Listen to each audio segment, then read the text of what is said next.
ಅದು ಇನ್ನೊಂದು ಕೇಳ್ಕೋಬೇಕು, ಪೈರಸಿ ಮಾಡ್ತಾ ಇದ್ದಾರೆ ಪಾಪ, ಹೆಸರು ಹಾಕೊಂಡಾದ್ರು ಪೈರಸಿ ಮಾಡೋದು ನಮಗೂ ಒಂದು ಉಪಕಾರ ಆಗುತ್ತೆ. Will all thank them. ದಯವಿಟ್ಟು ಪೈರಸಿ ಮಾಡ್ತಾ ಇದ್ದೀರಾ, ಒಳ್ಳೇದು ಮಾಡಿ.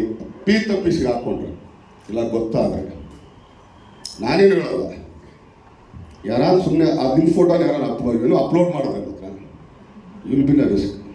ದಯವಿಟ್ಟು ಆ ಪರಿಸ್ಥಿತಿಗೆ ತರ್ಕೋಬೇಡ್ರಿ, ತಂದ್ಕೋಬೇಡ್ರಿ. ಆಮೇಲೆ ರೀಲ್ಸಲ್ಲಿ ಹಾಕ್ತೀರಾ, ಹಾಕಿ ತಪ್ಪಿಲ್ಲ, ಸ್ವಲ್ಪ ನೋಡ್ಕೊಂಡು ಹಾಕಿ. ತುಂಬ ಕಷ್ಟಪಟ್ಟು ಇಷ್ಟಪಟ್ಟು ಪ್ರತಿಯೊಬ್ಬರು ಶ್ರಮನೂ ಇದೆ ಇದರಲ್ಲಿ. ಹಿಂಗೆ ಹಾಕಿ ನೀವು ಅದರೊಳಗೆ ಇನ್ನೊಂದೇ ಸಿಗುತ್ತೋ ಗೊತ್ತಿಲ್ಲ ನನಗೆ, ಬಟ್ ನಾನು ಕೇಳ್ಕೊಳ್ಳೋದು ಇಷ್ಟೇ. ನೀವು ಥಿಯೇಟ್ರ್ ನೋಡಿದಾಗ ಎಷ್ಟು ಚೆನ್ನಾಗಿ ಅನಿಸುತ್ತೆ, ಮೊಬೈಲಲ್ಲಿ ಹೆಂಗೆ ಅನಿಸುತ್ತೆ ನಿಮಗೆ. ಸೊ ದಯಮಾಡಿ ನೀವು ಕನ್ನಡ ಚಿತ್ರರಂಗನ ಬೆಳೆಸಿ ಅಂತ ಕೇಳ್ಕೊಳ್ತೇವೆ. ಯಾರ್ಯಾರು ಪೈರಸಿ ಮಾಡ್ತಾ ಇದ್ದಾರೆ, ಯಾರ್ಯಾರು ರೀಲ್ಸ್ಗಳಲ್ಲಿ ಹಾಕ್ತಾ ಇದ್ದಾರೆ. ಯಾಕಂದರೆ ಕನ್ನಡ ಸಿನಿಮಾ, ನಾವು ಯಾವುದು ಬೇರೆ ಭಾಷೆ ಸಿನಿಮಾ ಮಾಡಿರೋ ಸ್ವಲ್ಪ ಮಣ್ಣಿನ ಸಿನಿಮಾ, ನಮ್ಮ ಕನ್ನಡ ಸಿನಿಮಾ ನಮ್ಮದು ಅಂತ ಸ್ವಲ್ಪ ಅನ್ಕೊಳ್ಳಿ. ಯಾಕಂದರೆ ನೀವು ಮಾಡ್ತಿರೋದು ಇಲ್ಲಿ ಕರ್ನಾಟಕದಲ್ಲೇ ಇದ್ದೀರಾ, ಇಲ್ಲೇ ಓಡಾಡ್ತಾ ಇದ್ದೀರಾ. ಸೊ ನಿಮ್ಮ ಮಣ್ಣಿಗೆ ನೀವು ಬೆಲೆ ಕೊಟ್ಟಿಲ್ಲ ಅಂದರೆ ಹೆಂಗೆ?